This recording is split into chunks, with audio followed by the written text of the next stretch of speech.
USA USA 4த் of independence day செலிப்ரேஷனுக்கு நாங்க போயிருந்தோம். அங்க வந்து பார்த்தீங்கன்னா, நல்லா ஃபயர் ஒர்க் ஒரு 10 மினிட்ஸ்க்கு நல்லா சூப்பராவே இருந்தது.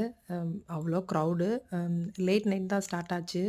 நெறைய பேர் கார்லயே நின்னு, கார் பார்க்கிங் கிடைக்காம அந்த கார் லைன்லயே நின்னு நெறைய பேர் வந்து அந்த அ ஃபயர் ஒர்க்ஸ வந்து பார்த்தாங்க. ரொம்பவே சூப்பரா இருந்தது. கன்டினியூஸா ஒரு 10 மினிட்ஸ் 10 டூ 13 மினிட்ஸ்க்கு வந்து சூப்பரா நான் ஃபுல் ஃபயர் ஒர்க்ஸும் பார்த்தோம். ரொம்பவே நல்லா இருந்தது. சொல்லப்போனா சின்ன குழந்தைங்க எல்லாத்தையுமே கூட்டிட்டுலாம் வந்திருந்தாங்க. ஸ்டாலர்லலாம் போட்டு அவ்ளோ பார்க்கறதுக்கு அவ்ளோ சூப்பரா இருந்தது.